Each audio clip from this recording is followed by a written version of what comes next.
Indrajit study point में आप सभी का फिर से स्वागत है।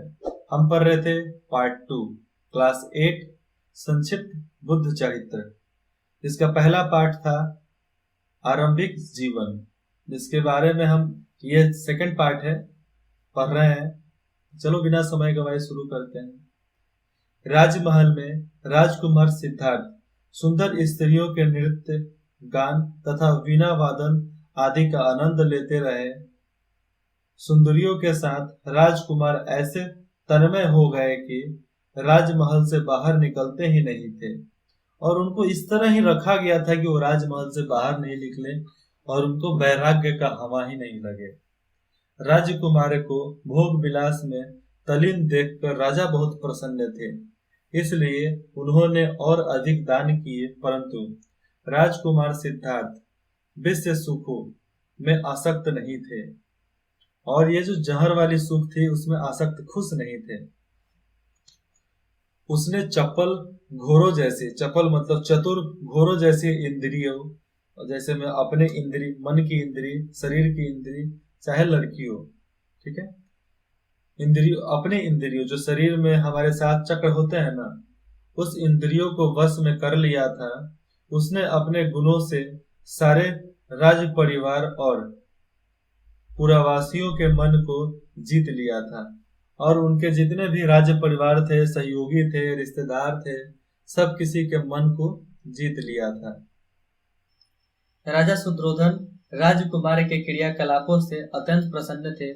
उन्होंने अपने पुत्र की दीर्घ आयु के लिए ग्रहों की पूजा की तथा गायों और स्वर्ण का दान किया, गाय और सोने का दान किया।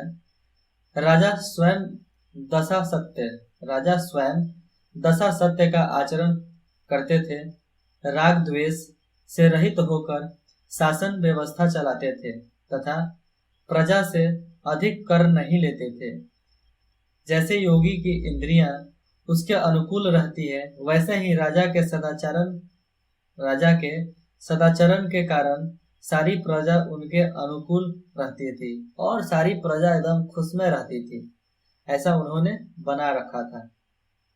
यशोधरा उनके सिद्धार्थ की पत्नी के साथ राजकुमार सिद्धार्थ के विवाह के कुछ समय बाद उन्हें चंद्रमा के समान सुंदर मुख वाला पुत्र प्राप्त हुआ। उनका नाम राहुल रखा गया। राजा ने बड़े उत्साह के साथ अपने पौत्र का जन्म उत्सव मनाया। उन्हें पूरा विश्वास हो गया कि उनके वंश का विस्तार होगा। जैसे वे अपने पुत्र से प्रेम करते थे, वैसे ही उनका पुत्र भी अपने पुत्र से प्रेम करे। ये उनकी आशा थी कि ऐसा हो। इस अभिष्ट पूर्ति के लिए उन्होंने अनेक धार्मिक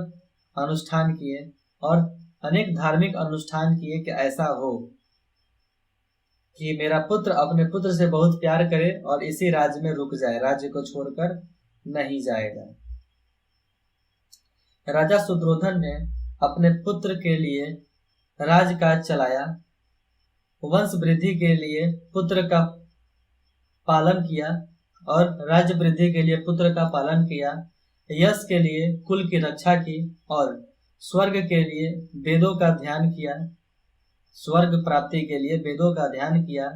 सामान्यतः राजा अपने राज्य लक्ष्मी की रक्षा के लिए पुत्र की रक्षा करते हैं। राजा अपनी राज्य लक्ष्मी के लिए पुत्र की रक्षा करते हैं, परंतु इस राजा ने धर्म रक्षा की इच्छा से पुत्र की रक्षा की।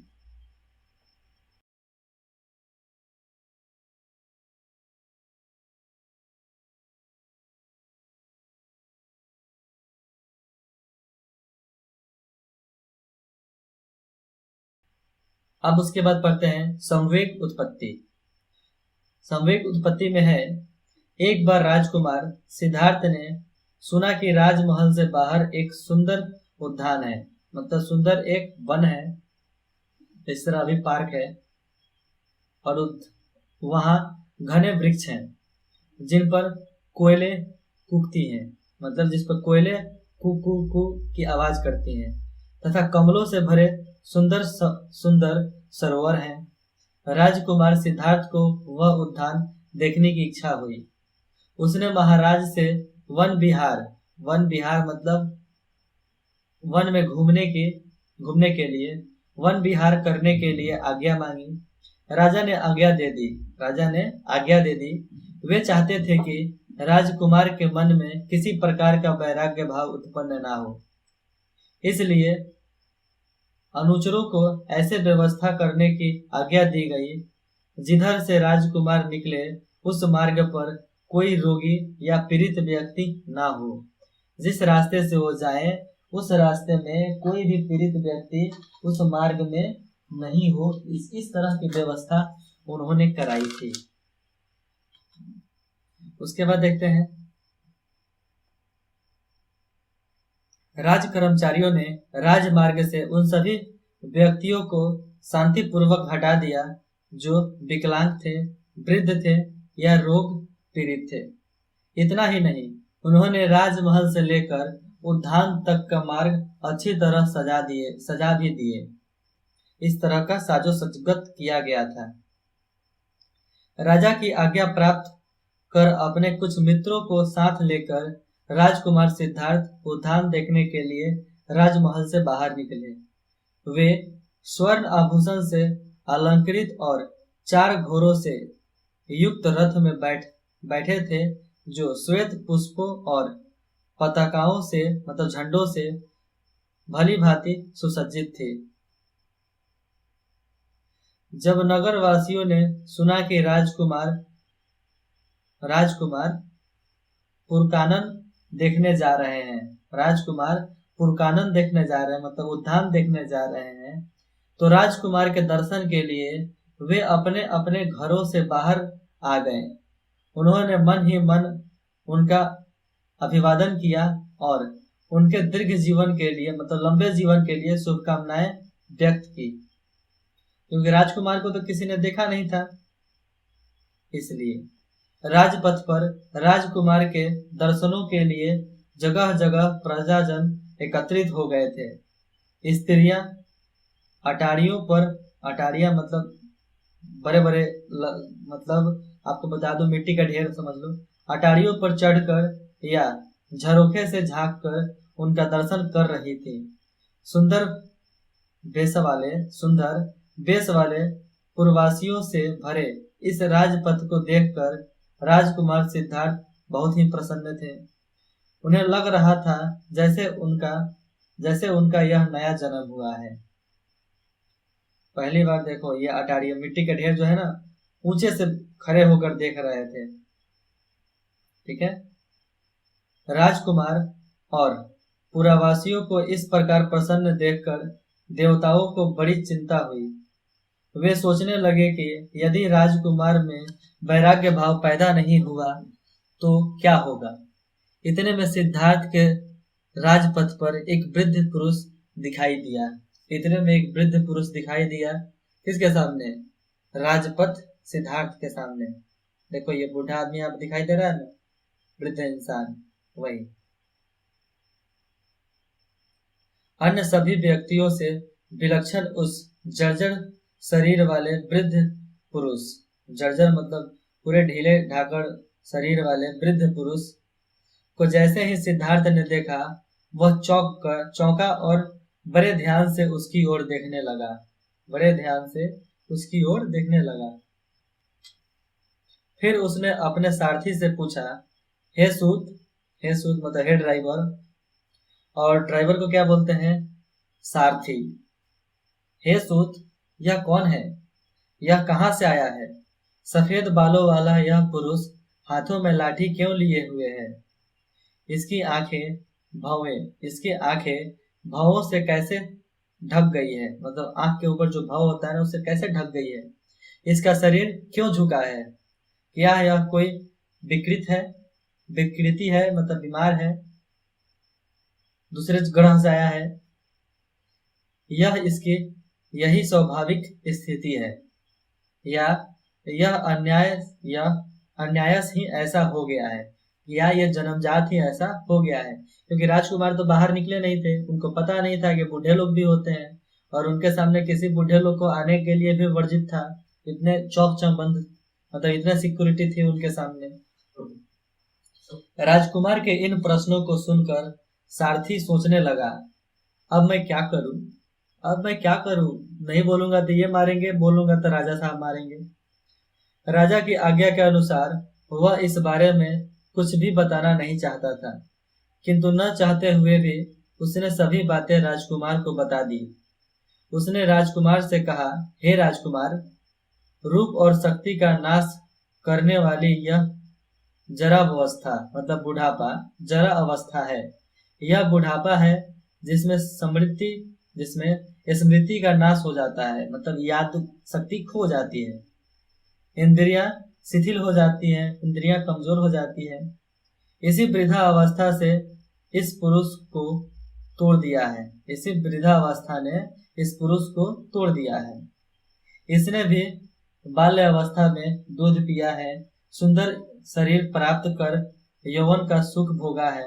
यौवन मतलब शरीर और एक दूसरे से आकर्षण होने का सुख भोगा है। अब काल कर्म से यह बूढ़ा हो गया है और काल कर्म समय के कारण इसकी उम्र बढ़ी और ये बूढ़ा हो गया। सारथी की बातें सुनकर राजकुमार चकित हो गए, क्योंकि उसे इस प्रकार का कोई पूर्व अनुभव नहीं था। उसने फिर बूढ़े की ओर देखा और सारथी से पूछा, क्या यह दोष मुझे भी होगा? क्यों, मैं भी बूढ़ा हो जाऊंगा? सारथी ने उत्तर दिया, हाँ आयुष्मान, तो हाँ राजकुमार, समय आने पर आपको भी वृद्धा अवस्था अवश्य प्राप्त होगा। अब समय कब आएगा, अब देखिए आगे क्या सोचते हैं।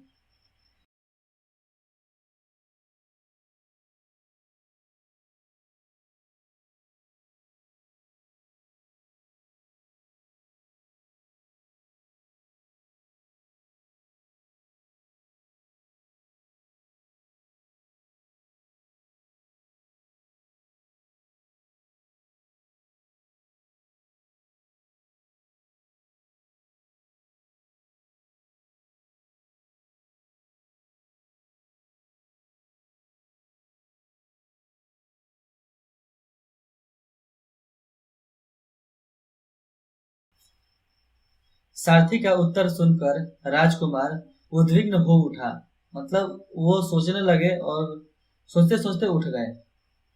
उसने दीर्घ निश्वास लिया, मतलब बहुत लंबा सांस लिया, सिर हिलाया और बड़े ध्यान से पुनः उस पुरुष को देखा। फिर चारों ओर प्रसन्नचित जनता की भीड़ को देखा। वह सोचने लगा कि ये लोग कैसे हैं, जो स्मरण शक्ति और सारे पराक्रमों को समाप्त कर देने वाली इस वृद्धा अवस्था को देखकर भी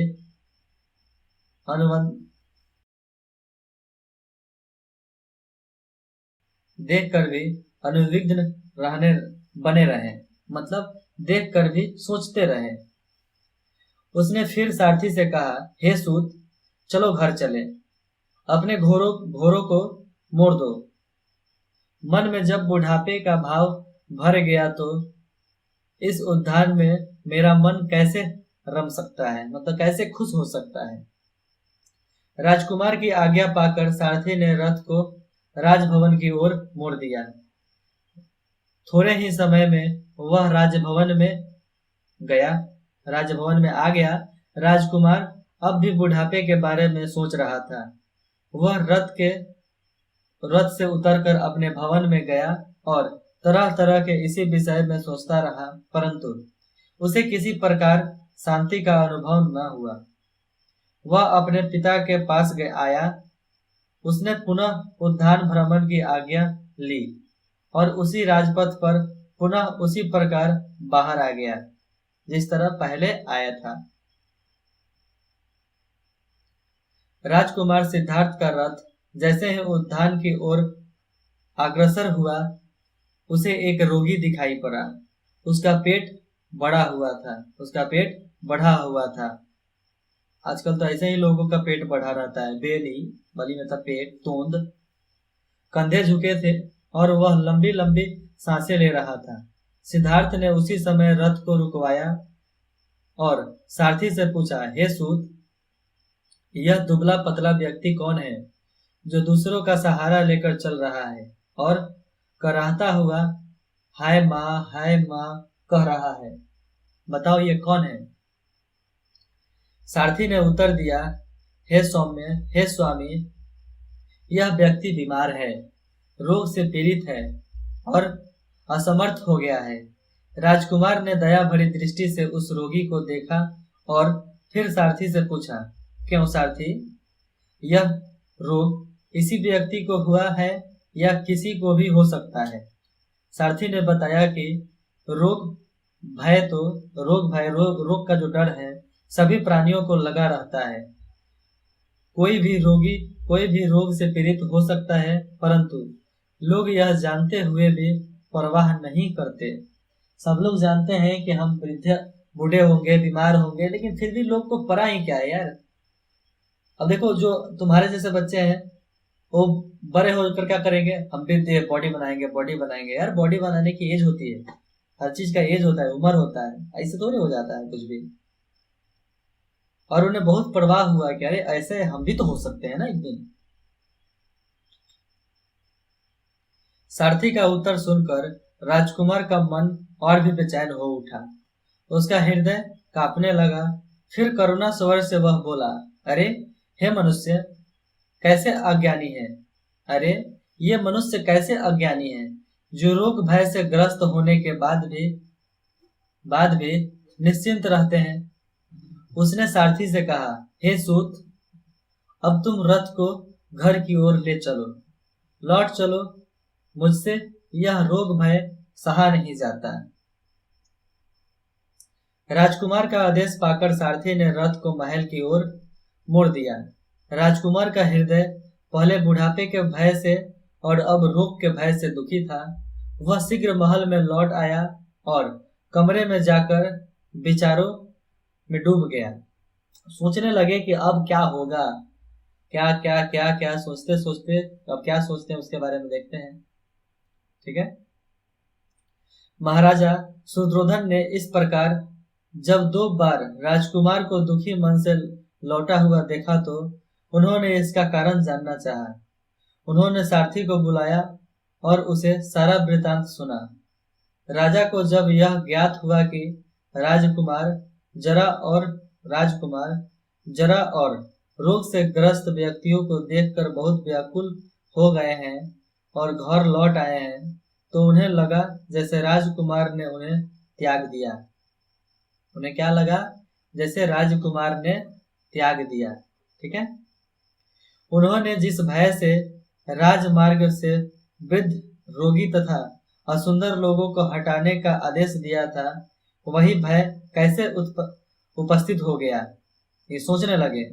उन्होंने अपने कर्मचारियों और अधिकारियों पर बड़ा क्रोध आया। उन्होंने राजकुमार की यात्रा से पूर्व सारे राजमार्ग को सुसज्जित करने तथा रोगी, वृद्ध आदि लोगों को हटाने का आदेश दिया था, परंतु राजा ने अब इसे अपनी नियति मान लिया और उन अधिकारियों को दंडित नहीं किया। और राजा अपनी गलती मान लिए, क्योंकि यही नियति था। जो नियति होता है, नियति को कोई बदल नहीं सकता है ना। अब राजा भी मान लिए और जो भी उनके अधिकारी थे उनको दंड नहीं दिया, जैसी प्रभु की मर्जी। उन्होंने अपने मंत्रियों को बुलाकर इस विषय पर विस्तार से विचार विमर्श किया। राजकुमार के मन को बदलने के लिए उन्होंने और अधिक भोग विलास तथा आमोद प्रमोद की अच्छी व्यवस्था अंतःपुर में ही कर दी। अब उसके राजकुमार को रोकने के लिए भोग विलास, आमोद प्रमोद मतलब नृत्य, गाना, संगीत, हारमोनियम, बैंड, ऑर्केस्ट्रा, छोटे छोटे कपड़े पहनकर सामने नृत्य करना, वो सब उनके सामने रख दिया गया। मतलब ऐसा अंतःपुर मतलब उनके महल में बना दिया गया। राजा ने सोचा था इंद्रियां मतलब कन्याएं स्वभावतः चंचल होती है। मतलब ये इंद्री दिमाग वाली है, दिमाग की इंद्रियां चंचल होती है। अतः राजकुमार भोग विलास और आमोद प्रमोद में सब कुछ भूल सकता है। हो सकता है वह इस प्रकार विषयों में आसक्त होकर यहीं रहे और हमें छोड़कर कहीं अन्यत्र न जाए, कहीं अन्यत्र न जाए। और वो चाहते थे कि इसी भोग विलास आमोद प्रमोद में वो भूल जाए, सब किसी को, हर विषय को भूल जाए और हमें छोड़कर नहीं जाए, हमें छोड़कर नहीं जाए। यही राजा ने सोच रखा था और सोच रहे थे। अब टेंशन की बात है, सब खत्म। तुम्हें 8, 9, 10, 11, 12 ग्रेजुएशन PhD कहीं तक का भी बुक चाहिए, इंद्रजीत स्टडी पॉइंट पर मिलेगा। जाओ जाके डिस्क्रिप्शन में देखो, सर्च करो, वीडियो सर्च करो, इंद्रजीत स्टडी पॉइंट लिखो, कोई भी चैप्टर लिखो, आगे लिखो Indrajit study point by Indrajit study point, चाहे बाय हर्षवर्धन सर, तुरंत आ जाएगा। ठीक है। और गूगल पर भी इंद्रजीत स्टडी पॉइंट सर्च करोगे तो ये चैनल आ जाएगा, और Indrajit study point by Harsh sir करोगे तो भी आ जाएगा। तो चलिए आगे पढ़ते हैं। परंतु राजमहल के आमोद प्रमोद के विशेष आयोजन का भी राजकुमार के मन पर कोई प्रभाव नहीं हुआ। इस प्रकार राजा ने यह सोच कर कि नगर दर्शन से राजकुमार का मन बदल सकता है, राजकुमार के लिए पुनः नगर दर्शन की विशेष व्यवस्था की। उन्होंने पूरे नगर को भली भांति सुसज्जित करवाया, सर्वत्र विविध कलाओं में निपुण सुंदरियों को नियुक्त किया और ऐसी व्यवस्था की जिससे राजकुमार का मन किसी भी प्रकार उद्विग्न न हो, मतलब उनका मन किसी भी प्रकार भटके नहीं, वैराग्य की तरफ नहीं जाए। उन्होंने राजकुमार के रथ और उसके सारथी को भी बदल दिया, और राजकुमार के रथ और सारथी दोनों को बदल दिया। किसने? महाराजा शुद्रोधन ने। ठीक है। इक्ष्वाकु वंश का राजा था भाई, कोई आम राजा थोड़े था। सारी व्यवस्था करने के बाद महाराज शुद्रोधन ने पुनः राजकुमार सिद्धार्थ को नगर दर्शन के लिए प्रेरित किया और अनेक युवा युवतियों के साथ नगर दर्शन के लिए बाहर भेज दिया। नगर के सुसज्जित मार्गों और सुंदर युवक युवतियों को देखकर राजकुमार सिद्धार्थ बहुत प्रसन्न थे।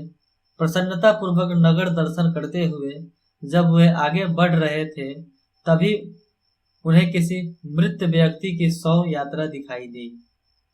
मृत यात्रा की मित्र मतलब मरे हुए इंसान की शव यात्रा मतलब अंतिम यात्रा दिखाई दी। राजकुमार ने जब इस सुंदर वातावरण में शव यात्रा देखी और उसके साथ रोते बिलखते लोगों को देखा तो वह चौंक गए। ये क्या हो गया? ये हो क्या रहा है? What is this? उसने रथ रुकवाया और सारथी से पूछा, हे सूत, यह क्या है जिसे 4 आदमी अपने कंधे पर उठाकर ले जा रहे हैं? उसके पीछे आने वाले लोग क्यों रो रहे हैं? जिसे लोग उठाकर ले जा रहे हैं उसे तो अच्छी तरह से सजाया है, फिर क्यों रो रहे हैं? फिर भी ये लोग रो क्यों रहे हैं? मुझे समझ में कुछ भी नहीं आ रहा है। मुझे ठीक ठीक बताइए, यह सब क्या है? फिर सारथी बोला, यद्यपि राजा ने सारथी को समझा दिया था कि वह ऐसी कोई बात राजकुमार को न बताए जिससे उसका मन बेचैन हो, परंतु सारथी राजकुमार का आग्रह नहीं टाल सका।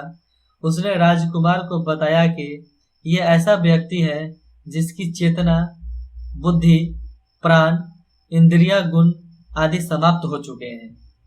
अब यह लकड़ी के टुकड़े के समान है, मतलब अब यह लकड़ी के टुकड़े के समान है जिसे बड़े लाड प्यार से पाला पोसा गया है। उसे ही आज यह लोग रो धोकर हमेशा के लिए छोड़ने जा रहे हैं। वाह, क्या बात बताई यार। ऐसे भी कोई बताता है भला कि ये मरा हुआ व्यक्ति नहीं है, इसकी चेतना खत्म हो गई है, मतलब ये मर गया है। बुद्धि, प्राण, इंद्रियां, गुण समाप्त हो गया है, मतलब मर चुका है। ये लकड़ी के समान है, मतलब ये मुर्दा है। जैसे बड़े लाड प्यार से रोते गाते उसे छोड़ने जा रहे हैं, इस तरह उसने बताया। कि उसकी चेतना, बुद्धि, प्राण, इंद्रियां, गुण सब समाप्त हो गए हैं, ये अब लकड़ी के समान है और बड़े लाड प्यार से इन्हें छोड़ने जा रहे हैं। आप मत बोल देना, नहीं तो बहुत पिटाई हो जाएगी। सारथी की यह बातें सुनकर राजकुमार अत्यंत व्यग्र हो गया। उसने पहली बार मृत व्यक्ति के दर्शन किए थे। उसकी समझ में कुछ भी नहीं आ रहा था। उसने पुनः सारथी से पूछा, क्या यह स्थिति सभी की होती है या इसी की? क्या यह इसी का अंत है या सभी का यही अंत होता है? अब ये तो प्रश्न था पूछने वाला। सारथी ने उत्तर दिया, हाँ राजकुमार, सभी प्राणियों की यही अंतिम गति है, क्योंकि सभी नाशवान है, मतलब सभी मरने वाले हैं। इनका मृत्यु सत्य है, मरना सत्य है। चाहे कोई व्यक्ति उत्तम हो, मध्यम हो या अध्यम हो। उत्तम मतलब राजघराने का, मध्यम मतलब रोजगार कमाने वाला, अध्यम मतलब गरीब लोग, कमजोर लोग। अंत सभी का है और अंत सबका एक सा ही है, मरना। अंत सबका एक ही है, मरोगे और तुम्हें 4 कंधों पर लाद कर लोग जला देंगे, चाहे दफना देंगे।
सारथी की बातें सुनकर राजकुमार यद्यपि अधीर तो नहीं हुए, परंतु मृत्यु के प्रथम प्रतीत के कारण वह उसके विषय में सोचने लगे।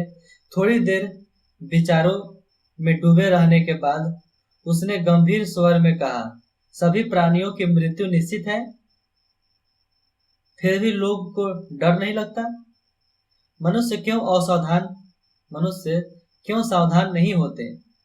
लगता है लोगों का मन बड़ा कठोर है, तभी तो मृत्यु मार्ग पर चलते हुए भी वे उसे भूले रहते हैं। मतलब लोग सुधरते क्यों नहीं है, सावधान क्यों नहीं रहते हैं, और मृत्यु मार्ग पर चलते हुए भी उसे भूले रहते हैं। हे सारथी, लौट चलो घर चलें। यह समय आमोद प्रमोद का नहीं है।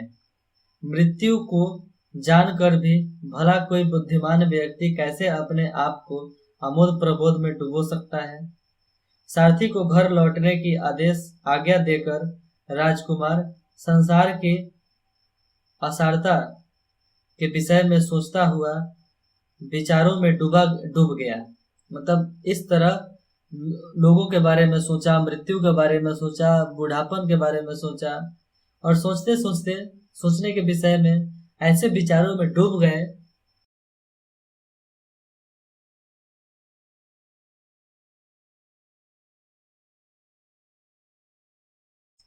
यद्यपि राजकुमार ने सारथी से रथ को राजमहल ले चलने के लिए कहा था, परंतु उसे राजा की आज्ञा याद थी, अतः वह राजकुमार के रथ को राजमहल न ले जाकर पदम खंड नाम के उद्यान की ओर ले गया। राजा की आज्ञा के अनुसार इस उद्यान को विशेष रूप से सुसज्जित किया गया था। धीरे धीरे राजकुमार का रथ वन प्रांत की ओर अग्रसर होने लगा। राजकुमार ने विविध प्रकार के पुष्पों से युक्त छोटे छोटे वृक्षों को देखा, जिन पर मतवाली कोयले कूक रही थी, मतलब कू कू की आवाज कर रही थी। पास ही सुंदर पुष्पकरिणी थी, मतलब पुष्पों की एक बगीचा था जिसमें अनेक कमल खिले हुए थे। बगीचा नहीं, पुष्पकरिणी मतलब एक तालाब था जिसमें अनेकों प्रकार के कमल खिले हुए थे, जिसमें अनेक कमल खिले हुए थे। सारा उद्यान नंदन वन जैसा सुंदर लग रहा था, परंतु इस सुंदर वन प्रांत में भी राजकुमार का मन नहीं लग रहा था, क्योंकि वो तो मृत्यु के बारे में सोच रहे थे ना।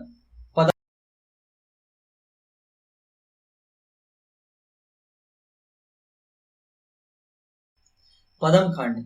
उद्यान में राजा सुद्रोधन द्वारा नियुक्त नवयुवतियों ने जब सुना कि राजकुमार सिद्धार्थ उपवन में प्रवेश कर रहे हैं, तो उन्होंने उन्होंने द्वार के पास ही उनका स्वागत किया। उन्होंने प्रसन्नता पूर्वक राजकुमार को रथ से उतारा और प्रेम भरी आंखों से निहारा। देखती रहीं, प्रेम भरी आंखों से लार टपकाती रहीं। उन्हें ऐसा लग रहा था कि जैसे स्वयं कामदेव उनके सामने आ गए हों। राजकुमार के सुंदर रूप को निहार कर वे इतनी मग्न हो गई कि न कुछ बोल सकी, न हंस सकी, बस देखती ही रही, बस देखती ही रही, बस देखती ही रही।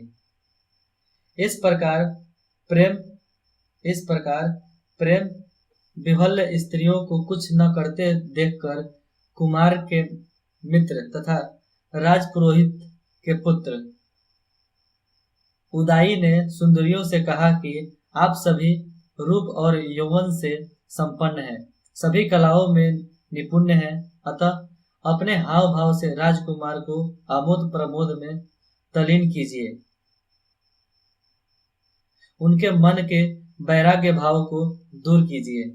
उनके मन के वैराग्य भाव को दूर कीजिए। ठीक है। उदासी की ये बातें सुनकर सभी स्त्रियां राजकुमार को आकर्षित करने के लिए प्रयत्न करने लगी, कोशिश करने लगी। उन्होंने राजकुमार को निकट से निहारा और अपने हाव भाव से उन्हें आकर्षित करने का प्रयास किया, मतलब उन्हें अपने कंट्रोल में लेने के लिए प्रयास किया, आकर्षित कर अपने तरफ ध्यान मोड़ने के लिए। सुरमय वातावरण में सुंदर स्त्रियों के बीच राजकुमार प्रसन्न तो दिखा, परंतु जितेंद्रिय था, खुश तो था, लेकिन सोच रहा था मन में कि क्या क्या क्या होगा, क्या कैसे कैसे ज्ञान होगा, इस प्रकार की बातें। और वह जितेंद्र थे, अतः अनासक्त भाव से सब कुछ देखता रहा, मतलब वो बिना सोचे समझे कुछ भी देखते रहे।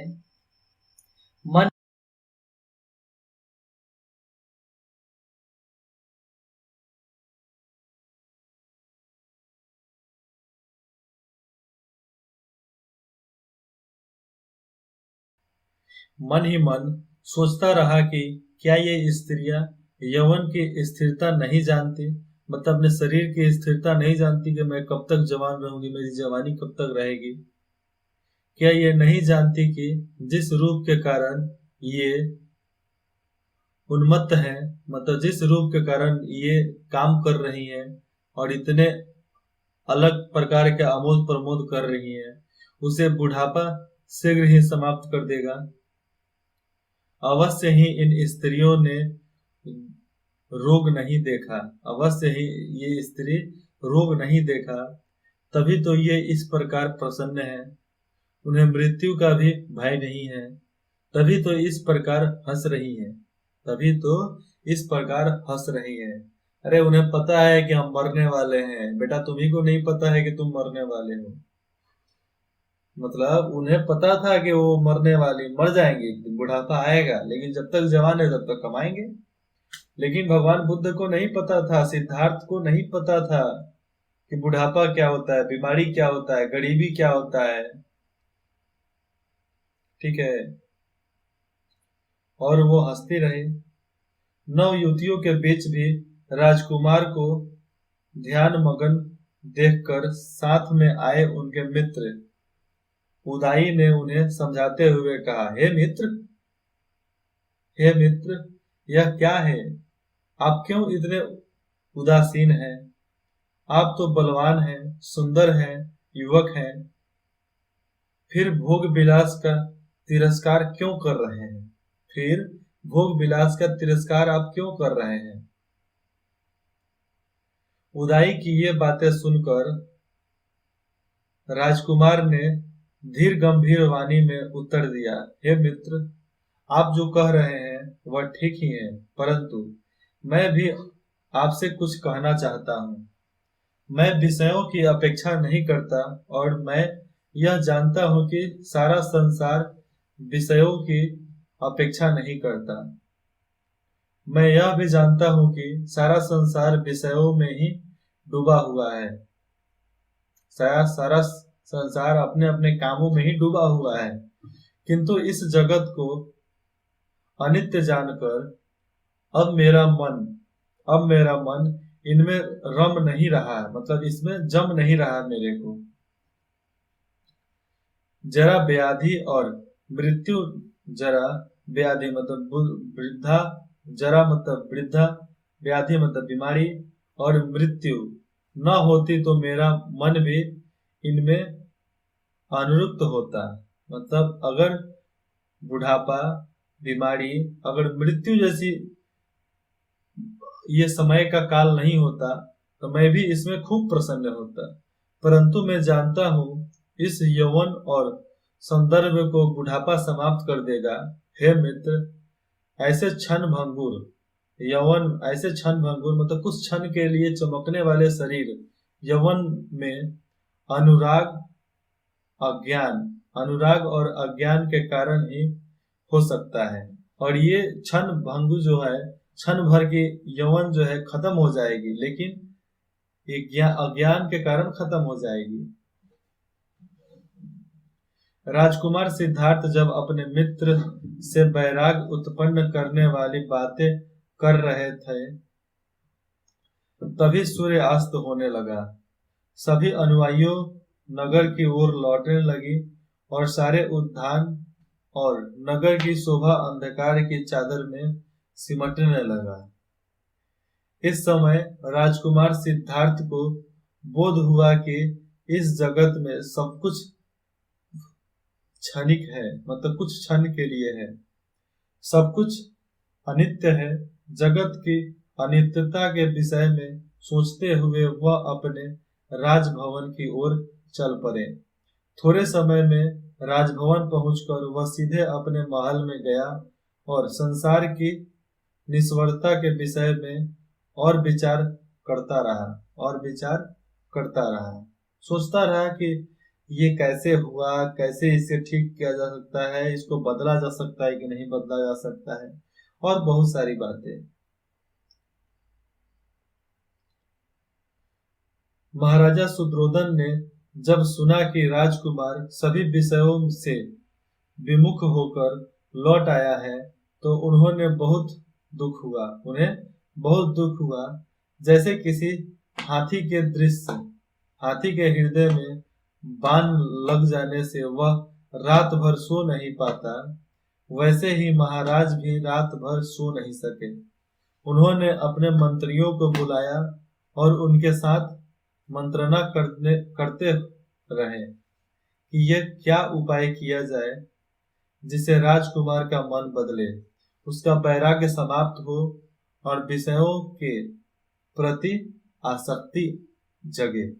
और ऐसा क्या किया जाए कि वैराग्य का मन उनका समाप्त हो जाए और विषयों के आसक्ति में उनका मन जगे, मतलब भोग विलास राज दरबार में उनका मन जमे। और जो भी आपको डाउट है आप कांटेक्ट लिस्ट डिस्क्रिप्शन में देख सकते हो, व्हाट्सएप पर मैसेज करो, चाहे फोन करके पूछ सकते हो, आप कॉल कर सकते हो। जो भी डाउट हो इंद्रजीत स्टडी पॉइंट आपको जल्द ही पूरा कर देगी। अगर ये बुक चाहिए तो भी आप संपर्क कर लो हमसे। प्रश्न: सिद्धार्थ के बारे में महर्षि वशिष्ठ की क्या भविष्यवाणी थी? संक्षिप्त में बताइए। और महर्षि वशिष्ठ की क्या भविष्यवाणी थी उसे संक्षिप्त में बताइए। ठीक है।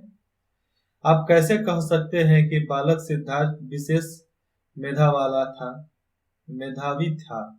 मतलब कैसे कह सकते हैं कि एक सिद्धार्थ एक विशेष पुरुष थे, उनका जन्म एक अलौकिक हुआ था।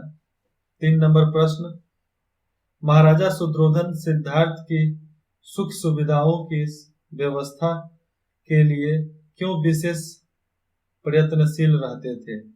क्योंकि वो वैराग्य को प्राप्त ना हो, वैराग्य उनके मन में ना आए। राजकुमार सिद्धार्थ के मन में संवेग की उत्पत्ति के क्या कारण थे? और राजकुमार के मन में ये जो संवेग हुआ उसकी क्या कारण हो सकती थी? इसके बारे में आपको पाठ पढ़े हो तो आप इसे बना सकते हो। मैं अभी बता सकता हूँ इसके बारे में, लेकिन पाठ को एक नहीं 2 बार पढ़ो, 2 बार नहीं 3 बार पढ़ो, 4 बार पढ़ो, कब तक नहीं आएगा? मैंने इतना अच्छे समझाया है कि 2-3 बार सुनोगे तो जरूर आ जाएगा। फिर मिलते हैं नए जोश नए उमंग के साथ अगले पाठ में। तब तक आप सब अपना ध्यान रखना और इंद्रजीत स्टडी पॉइंट में जुड़ने के लिए आप सभी का धन्यवाद।